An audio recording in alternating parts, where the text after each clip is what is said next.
जी अस्सलाम वालेकुम। अवर पाकिस्तान पॉइंट के साथ मैं हूं राशिद हुसैन और आप देख रहे हैं हमारा प्रोग्राम बल्दिया बोलेगा। आज मैं जिस सियासी शख्सियत की आपसे मुलाकात करवाने जा रहा हूं उनका ताल्लुक पाकिस्तान तहरीके इंसाफ से है। गुज़श्ता 12 से 13 साल माशाल्लाह से ये पार्टी से वाबस्ता भी हैं और इनका कहना है कि आज तक एक ही झंडे के अलावा कोई और झंडा इनके घर पर नहीं लगा। जी हाँ, मैं बात करने जा रहा हूँ असमत खान नियाजी की। जी अस्सलाम वालेकुम सर। वालेकुम सलाम। सर कैसे हैं आप? खैरियत से? साहब आप कैसे हैं? अल्लाह का शुक्र है, सब ठीक ठाक है सर, खैरियत से हैं। सर सबसे पहले आप अपने बायोडाटा बताएंगे, प्रोफाइल बताएंगे, अपने बारे में कुछ चीज़ें जो डिटेल हैं वो बताएंगे, उसके बाद हम अपने क्वेश्चंस का सिलसिला आपके साथ शुरू करेंगे। एक तो आपको आने का वेलकम करते हैं, बहुत बहुत शुक्रिया कि आप तशरीफ़ लाए। सेकंड ये है कि मेरा ताल्लुक मियांवाली के गांव बोरी खैल से है और गुज़श्ता 40 से 45 सालों में हमारी फैमिली जो है यहाँ कराची माइग्रेट करके आई थी। तो मेरी जो बोर्न सिटी है वो भी कराची है और वही जहाँ पे पहले दिन हम आए आज भी अल्हम्दुलिल्लाह वही आबाई घर है, उसमें अपनी फैमिली के साथ रहते हैं। यहीं पे बड़े हुए, यहीं पे पढ़े लिखे कराची के और कारोबार भी यहीं पर ही किया, सियासत का आगाज़ भी यहीं पर ही किया और गुज़श्ता तकरीबन कम बेश 12-13 सालों से पाकिस्तान तहरीक इंसाफ से वाबस्ता है और अल्हम्दुलिल्लाह जो इज़्ज़त पाकिस्तान तहरीक इंसाफ से मुझे मिली है, मैं खान साहब का, अपनी पार्टी का बेहद मशकूर हूँ कि जिनकी वजह से मुझे सियासत में अल्लाह ने एक ऐसा मकाम दिया कि मुझे कम से कम अब किसी को तारुफ कराने की ज़रूरत नहीं पड़ती और वो सियासत की वजह से कि कहीं पे अगर जाते भी हैं तो ये तारुफ अब हमारा बन गया है कि जी असमत न्याजी पीटीआई वाला जा रहा है। अच्छा, ज़बरदस्त। 2008 से ज्वाइनिंग है पाकिस्तान तहरीक इंसाफ में, लेकिन वर्किंग हमने स्टार्ट की ग्राउंड पे 2011 की एंड पे और 12 के स्टार्ट में। बड़ा मुश्किल वक्त था। बल्दिया उस टाइम बड़ा बोलता था। अच्छा, अगर आप किसी और पार्टी का झंडा उठाते थे तो फिर बल्दिया बोलने लग जाता था, कोई डराने लग जाता था, कोई संगीन नताइज की धमकियाँ देता था। एक बड़ा इंटरेस्टिंग से एक वाक़या मैं आपको सुनाता हूँ। 2013 के इलेक्शन में हमारा कैंडिडेट था MPA का फजल शरीफ खटक साहब और इसी UC 8, उस टाइम UC 5 थी, बाद में UC 30 हुई, आज अब UC 8 है, लेकिन उस वक्त UC 5 थी। इसका एक पोलिंग स्टेशन था, दोपहर 1-2 बजे का पोलिंग डे का टाइम था। तो हमारे पास हमारे MPA का जो कैंडिडेट था उसका ड्राइवर भागता हुआ है, उसने कहा जी हमारे कैंडिडेट को पोलिंग स्टेशन के अंदर बंद कर दिया गया है। तो अच्छा, हम पहले तो सोचते हुए पड़ गए कि बंद, हमने कहा कि पुलिस ने बंद कर दिया, उन्होंने कहा नहीं, किसी सियासी जमात ने बंद कर दिया। खैर जोश था, जुनून था और हम सारे दोस्त थे, हम गए वहाँ पहुँचे तो वाकई वो तो बंद किया हुआ था उन्हें और एक स्कूल के कमरे के अंदर उनको बंद किया हुआ था, बाहर से कुंडी थी और अंदर पंखा भी बंद किया हुआ था। तो खैर हम वहाँ गए, पुलिस भी आ गई, शोर शराबा हुआ। तो जब हमने अपने कैंडिडेट को बाजियाब किया तो बेचारा सर से पाँव से लेके जो है सर से लेके पाँव तक पसीने में भीगा हुआ था क्योंकि गर्मी में उसको बंद कर दिया। तो बड़ा दिलेर कैंडिडेट था उस वक्त, बड़ी उसने जो है मुकाबला किया और उससे हमें भी हौसला मिला। लेकिन ये है कि एक ऐसा वक्त गुजरा कि आप सोच भी नहीं सकते थे, ख़ासकर पाकिस्तान तरीके इंसाफ की सियासत करना, क्योंकि बाकी पार्टीज़ कहीं ना कहीं जो है एडजस्टमेंट कर लेती थी। जिस तरह आप MKM ले लो, पाकिस्तान पीपल्स पार्टी ले लो, PMLN ले लो, तो वो आपस में कोलिशन में चलते थे और वो अपने एक दूसरे के लिए गुंजाइश छोड़ते थे, लेकिन PTI के लिए कोई गुंजाइश नहीं थी। अल्हम्दुलिल्लाह खान साहब सच्चे थे, अपनी मेहनत करते रहे, हमें भी हौसला देते रहे। और उसके बाद 2015 का इलेक्शन आया, हमने इलेक्शन कॉन्टेस्ट किया, तब भी यही, सुबह भी धमकी का फ़ोन आता था, दोपहर में भी और शाम में भी, दवाई की तरह। अच्छा। और लेकिन यह है कि माँ बाप की दुआओं से, अपने भाई के दामन से, अपने दोस्तों से, जो पार्टी के दोस्त थे, जो पार्टी ने मुझे बड़े अच्छे मुखलिस दोस्त दिए, वो दोस्तों ने हौसला दिया और इलेक्शन कॉन्टेस्ट किया। पहला इलेक्शन था जिसको कहते हैं फर्स्ट लव था। तो हमारा फर्स्ट लव था पॉलिटिक्स में और बड़ा कुछ सीखने को मिला, बड़ा तजर्बा हासिल हुआ। नतीजा देखें, 10 पार्टीज़ होती हैं, जीतना एक में होता है नतीजा, लेकिन हम समझते हैं कि जो नतीजा उस वक्त आया था वो हमारे हिसाब से, हमारी एज के हिसाब से, हमारे पॉलिटिकल जो तजर्बा था हमारा, उसके हिसाब से एक बड़ा कुछ जो है हमें हासिल हुआ कि जिसमें लोग कहते थे कि यार ये टांगा पार्टी कहते थे कभी और कभी, कभी कहते थे कल के बच्चे हैं, इलेक्शन लड़ने आ गए। तो अल्हम्दुलिल्लाह कायम रहे दोस्तों के साथ। नुमान मलिक बल्दवी थे हमारे साथ, बड़ा किरदार रहा, मेरे उस्तादों में से भी हैं, और बड़ा उन्होंने ज़बरदस्त किस्म का जो है ताउन रखा। लेकिन इसमें समझता हूँ कि पार्टी के लिए तो जितना हमें करना चाहिए था, जो हमने किया, मेरे ख्याल से कम है जितना खान साहब स्ट्रगल कर रहे हैं इस मुल्क के लिए। तो अगर पार्टी के लिए भी हमने थोड़ा बहुत कर लिया तो मेरे ख्याल से ये मुनासिब ही है। लेकिन हम ये समझते हैं कि अभी भी बहुत कुछ करना बाकी है, हकीकी आज़ादी की तरफ जाना है।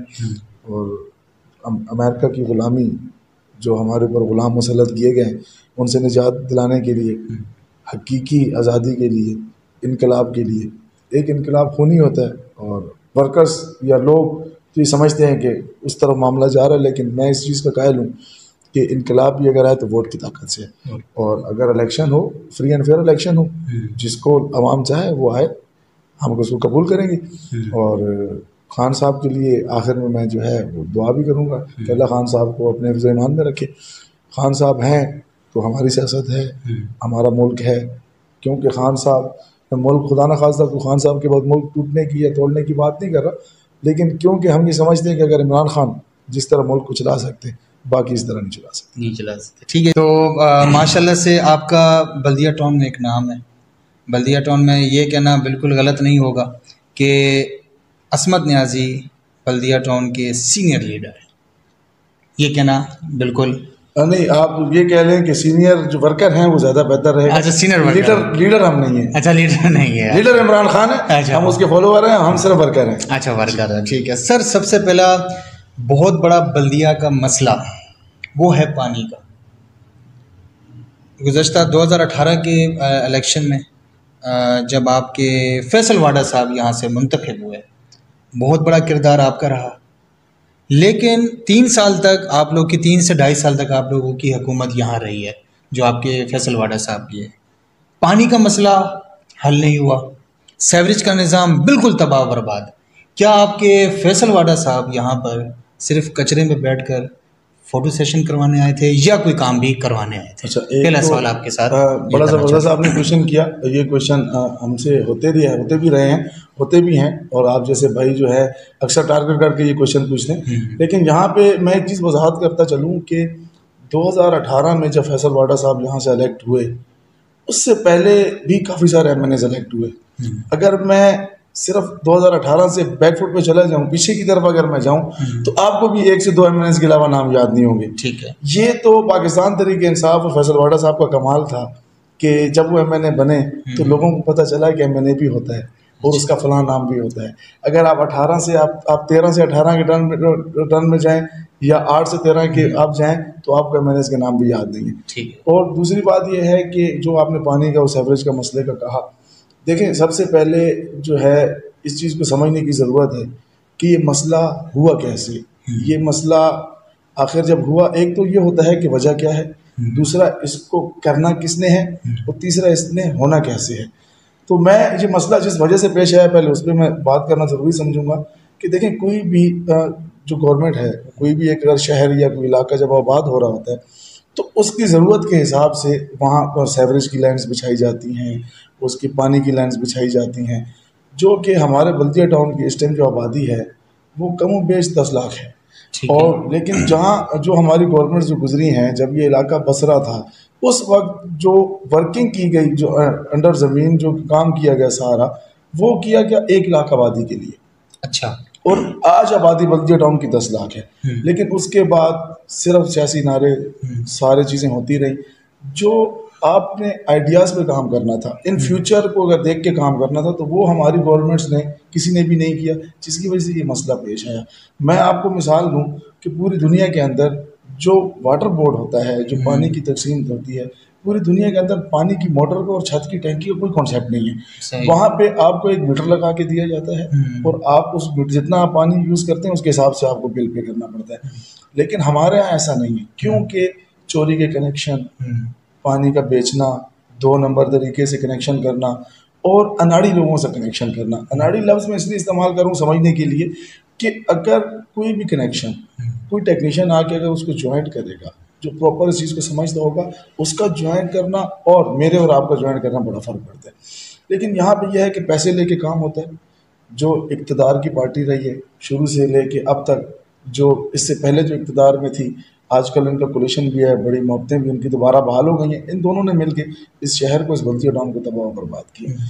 हम ये समझते हैं कि अगर उस वक्त इस चीज़ों को देखा जाता और ज़रूरत के हिसाब से मैनेज किया जाता कि अगर जहाँ पे 12 इंच की लाइन ज़रूरत थी और वहाँ पे अगर 8 इंच की लाइन इन्होंने लगाई तो ये ज़्यादती है। ठीक है, मैं एक अपना इसी बात पर आपसे करता हूँ कि जैसे तकरीबन आप कह रहे हैं कि मैं गुज़श्ता दूसरी जितनी पार्टीज़ थी, सही है, आप सही कह रहे हैं कि हमें बल्दिया के अंदर नाम भी नहीं पता था MNA का, MP।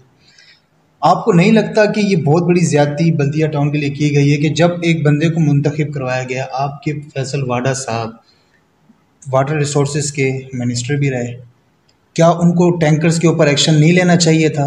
क्या उनको वाटर के ऊपर, जो बल्दिया का मेन मसला, बड़ा इशू पानी का था, क्या उस मसले को आपके फैसल वाडा साहब ने नहीं देखना था? अच्छा, एक चीज़ मैं वजाहत देता चलूँ कि वो वाटर रिसोर्सेज के मिनिस्टर थे नहरी निज़ाम के। अच्छा, वो Karachi water and sewerage board उनके अंडर नहीं आता था। ठीक है। ये जो मुल्क के जो डैम्स बनने हैं या जो वहाँ का नहरी निज़ाम है वो उसके मिनिस्टर थे।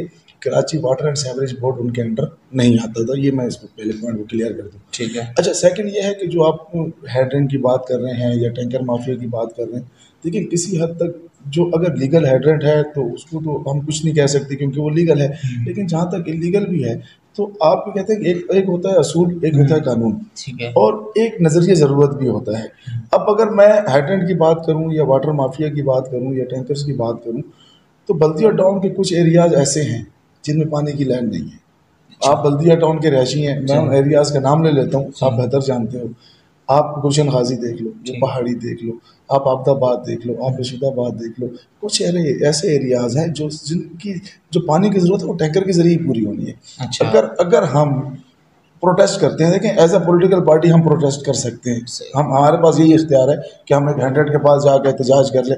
खैर हम दूसरे लोगों की तरह नहीं करेंगे, अगर एहतजाज करेंगे तो असूल पे करेंगे, और अगर नहीं करना होगा जिस तरह का अभी तक हमने नहीं किया। अच्छा। उसकी बेसिक मकसद यह है कि कुछ आबादी जिनको पानी की लाइन ही नहीं दी गई, अब उनके जो पानी के टैंकर के जरिए उनकी पानी की जरूरत पूरी होनी है। अब आप चाहते हैं कि हम वो भी बंद कर दें, हम वो भी शोर शराबा शुरू कर दें और उसके बाद मतलब वो लोग पैसे मर जाए, ऐसा तो नहीं हो सकता। ये गवर्नमेंट की सतह पे पॉलिसीज बनाई जाती हैं कि आपकी ज़रूरत क्या है, और वो हाँ इसमें यह है कि अगर आपकी पानी की लाइनें बिछाई जाए, आप हमसे ये सवाल करें कि आप पानी की लाइनें बिछाने के लिए क्यों नहीं आवाज़ उठाते?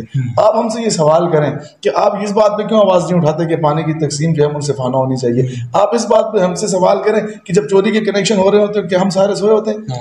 आप इस चीज़ के सवाल का बिल्कुल राइट रखते हैं, लेकिन जहाँ तक आप हाइड्रेंट और पानी की डिस्ट्रीब्यूशन की बात करेंगे टैंकर्स के जरिए, तो उसके मैं ज़ाती तौर पर कायल हूँ, मेरी पार्टी का ये मौक़िफ़ शायद ना हो, लेकिन मेरा ज़ाती मौक़िफ़ ये है कि क्योंकि कुछ गरीब एरियाज़ ऐसे हैं जहाँ पानी की लाइन नहीं है, कोई पहाड़ी के ऊपर है। और अच्छा, ये तो आबादियाँ जब बन रही होती हैं तब गवर्नमेंट्स के काम होते हैं कि आपको जब कोई भी इलाका नया बिल्ड हो रहा है तो आप उसको रोका जाता है, उसकी पूरी एक बाकायदा नक्शा बनाया जाता है कि सीवरेज का निज़ाम कैसे होगा, पानी का निज़ाम कैसे होगा। लेकिन अफसोस कि हम जिस कराची और जिस सिंध में रहते हैं, यहाँ पे अगर आपके पास प्लॉट है जिसके कोई डॉक्यूमेंट्स नहीं है और आपने कोई मैप पास नहीं करवाया हुआ, तो आप जो है 50,000 लाख रिश्वत दे के जिस तरह मर्जी चाहो आप बना लो। अच्छा। तो ये भी हमारे लिए जो है एक अफसोस का मकाम है। लेकिन हमारी कोशिश ये है कि एक ऐसे शहर होने चाहिए जिस तरह सोसाइटीज़ बनती हैं, मैं नाम नहीं लेना चाहूँगा किसी सोसाइटी का, प्राइवेट सोसाइटीज़ आप देखें ना, एक प्रॉपर उनका ग्राउंड होता है। हमारी गवर्नमेंट के पास भी अच्छे प्रोजेक्ट्स थे, जितने भी सेक्टर हैं बल्दिया टाउन के, उन सेक्टर्स के अंदर जब गवर्नमेंट के आप नक्शे उठाएं तो उसमें आपको ग्राउंड मिलेगा, उसमें आपको पार्क मिलेगा, उसमें आपको डिस्पेंसरी मिलेगी, लेकिन वो मैप्स में मिलेगी, ग्राउंड पे नहीं है। अच्छा। हाँ, उसकी वजह यह है कि वही बात कि 50,000 रुपये लाख दे दो, अगर आपका घर या आपका प्लॉट ग्राउंड के साथ टच करता था तो सबने क्या किया कि 50,000 लाख रुपए रिश्वत देके और 5-5, 10-10 फीट बढ़ाते रहे। और सोने पे सुहागा जब इलाके के लोग इस तरह करते हैं तो जो कब्जा माफिया रहा है हमारे बल्दिया टाउन बड़ा मुतासिर रहा, काफ़ी ज़्यादा जो है इसमें खबरें गर्दिश करती रही। उस वक्त चाइना कटिंग है, फिर कब्जा माफिया है, मुख्तलिफ एसटीज़ के ऊपर मुख्तलिफ सियासी जमातों के लोग काबिज रहे। अल्हम्दुलिल्लाह हमारी पार्टी का मैं ये समझता हूँ कि ये एजाज़ है कि पाकिस्तान तरीके इंसाफ का बल्दिया टाउन के ना किसी कब्जे में, ना किसी वाटर माफिया में, ना हेड्रेंट में, ना किसी बदमाशी में, ना बत्ताखोरी में नाम है।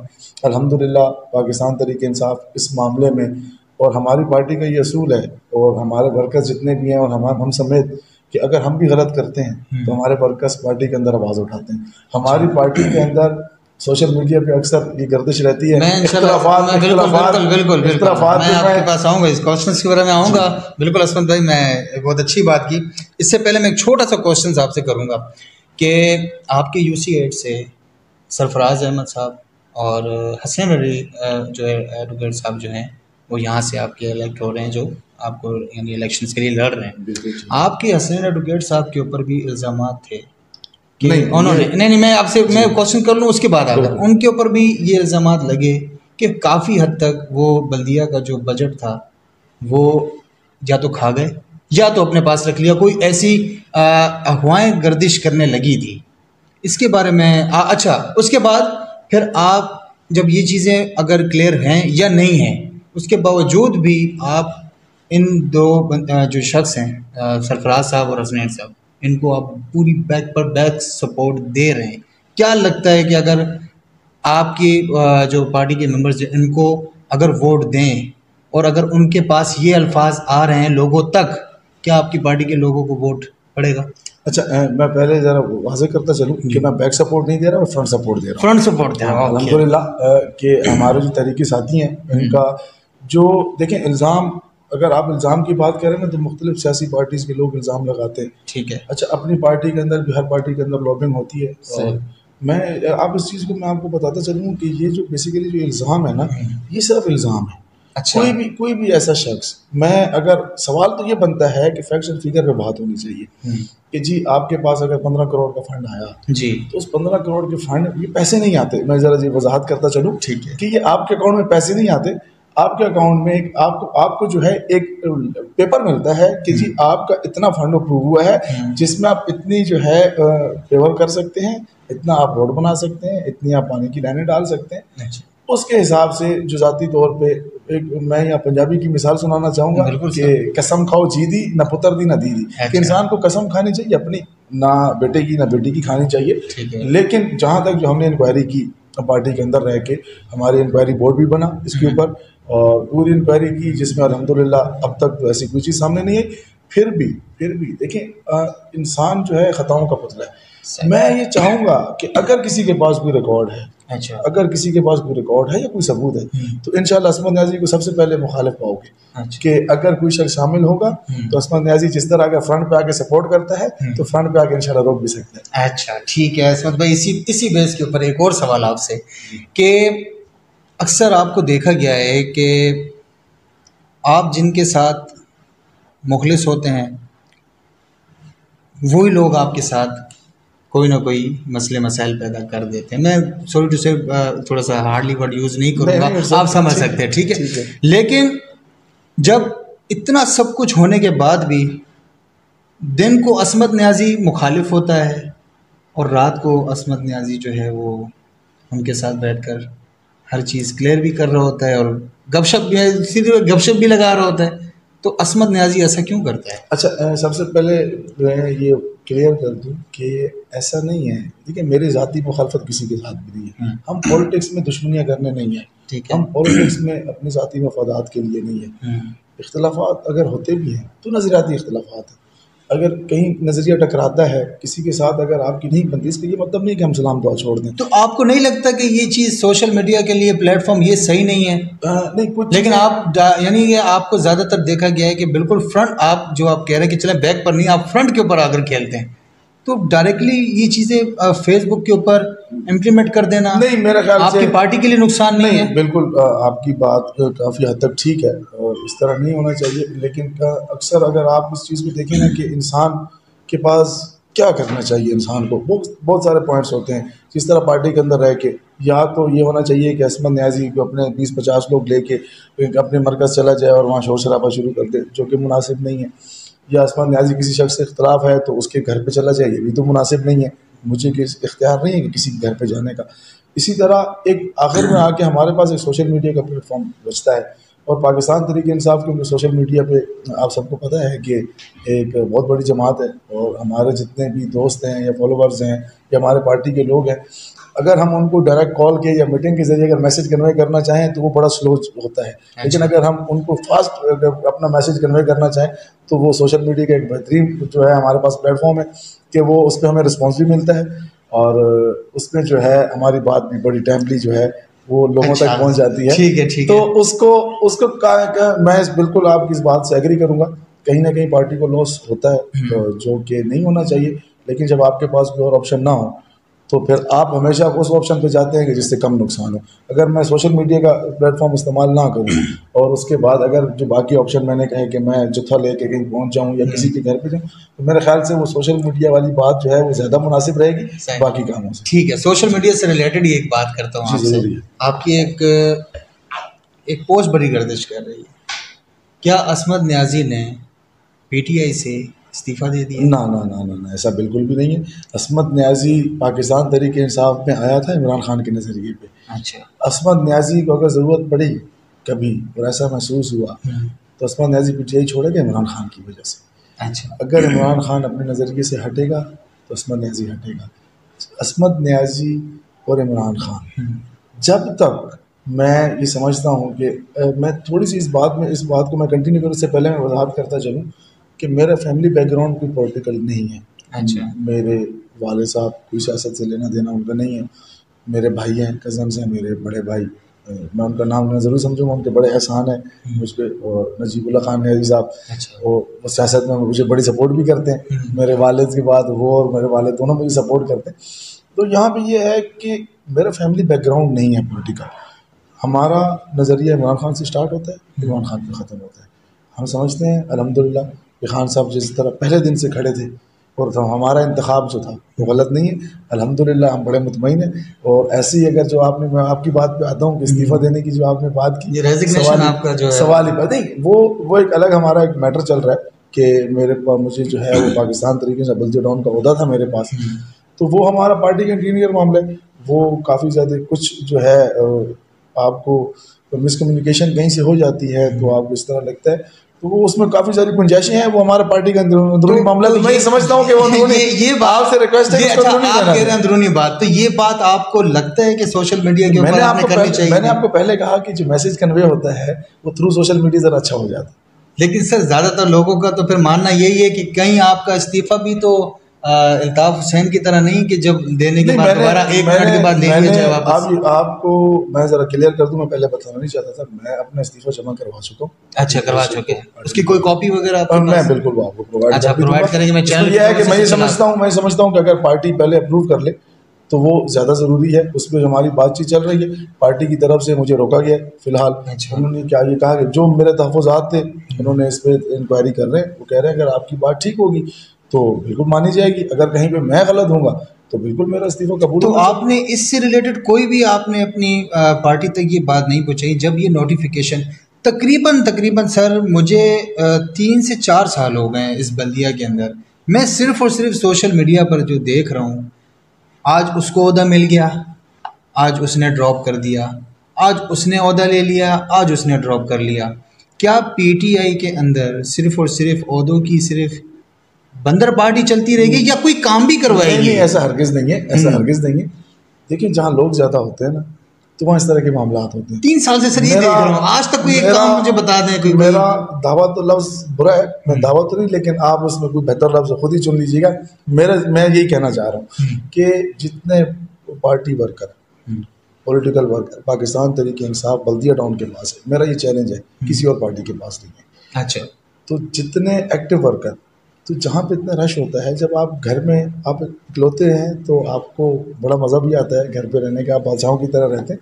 लेकिन जब अगर आपका भाई होता है तो आपकी वो बादशाहत आपसे छिन जाती है। सही है। तो जहाँ पे इतने लोग होते हैं वहाँ पे मामलात होते हैं। ये पार्टी बहुत बड़ी पार्टी है और पाकिस्तान की इस टाइम सबसे बड़ी जमात है, और मुल्क की सतह पे अगर कोई जमात इस टाइम रह गई है तो वो पीटीआई है। इसी तरह बल्दिया टाउन के अंदर भी क्योंकि वर्कर ज़्यादा हैं और हर वर्कर ये चाहता है कि वो ओहदे पे आके पार्टी के लिए डिलीवर करे।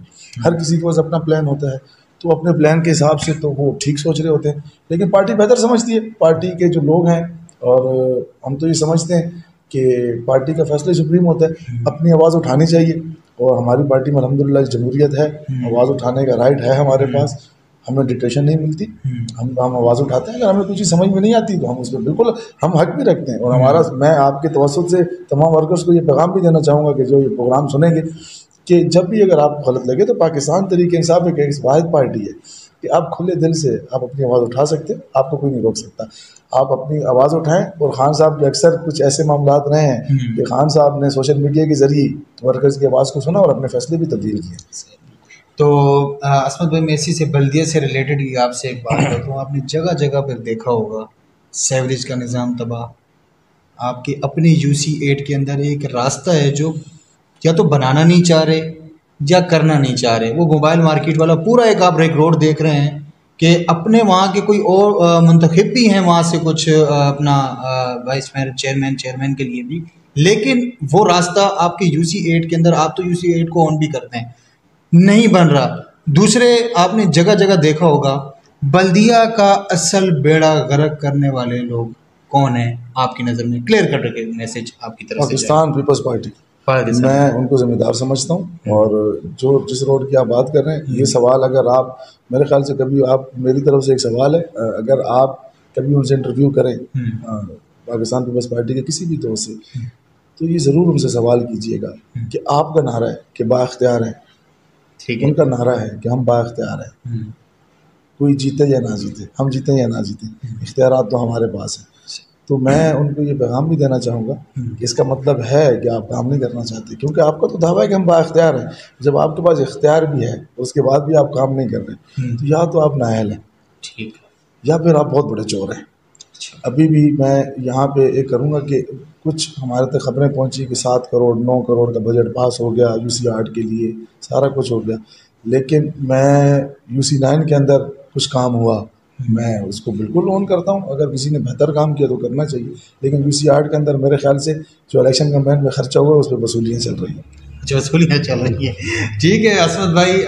अच्छा, आगे का अभी इलेक्शन तो आप लोगों के मुलतवी हो गए थे लास्ट टाइम, अब दोबारा एक डेट इलेक्शन कमीशन ने दी है 23 अक्टूबर की। कैसी तैयारी है आप लोगों की? क्या प्लान चल रहा है, और पहले क्या प्लान चल रहा था और अब इससे बेहतर क्या प्लान चल रहा है, इसके बारे में आपसे कुछ डिटेल। अच्छा, देखिए, जो प्लान है, इलेक्शन प्लान हर पार्टी का अपना होता है और वो कॉन्फिडेंशियल होता है। वो उस तरह का हम प्लान को डिस्कस नहीं कर सकते कि हमारी क्या तैयारी थी और किस तरह की थी।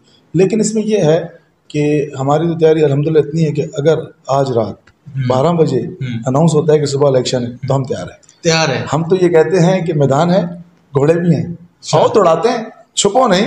अच्छा, बहाने मत ढूंढो। कभी सैलाब के बहाने ढूंढते हैं, कभी जो है पुलिस की सिक्योरिटी नहीं है उसके बहाने ढूंढते हैं, कभी हालात ख़राब कहते हैं जी उसके बहाने ढूंढते हैं। हम तो ये कहते हैं कि बहाने नहीं ढूंढो, मुकाबला करो।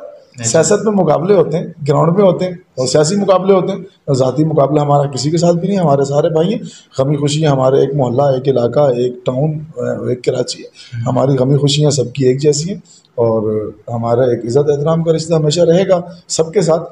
लेकिन मुकाबला जो है वो ग्राउंड पे हो तो ज़्यादा मज़ा करता है। ठीक है असमत भाई, ये हमारा एक चैनल है और उसमें प्रोग्राम चला रहे हैं बल्दिया बोलेगा, एक बल्दिया के लिए आवाज़ बन रहे हैं। इस चैनल के तवज्जुह से, इस प्रोग्राम के तवज्जुह से आपकी कुछ नई ख्वाहिशात हमारे लिए ज़रा? मैं तो सबसे पहले सर आपको खराज तहसीन पेश करता हूँ कि आपने जिस तरह अपने बल्दिया के लिए आवाज़ उठाई, अपनी बल्दिया की आवाज़ बने। कुछ लोग होते हैं वो आवाज़ उठाते हैं, वो चुप हो जाते हैं।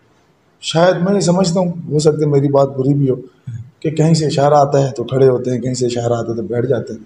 लेकिन जितना मैंने आपको देखा और आपकी वर्किंग देखा, आपकी मेहनत को देखा, मैं खराज तहसीन पेश करता हूँ आपको।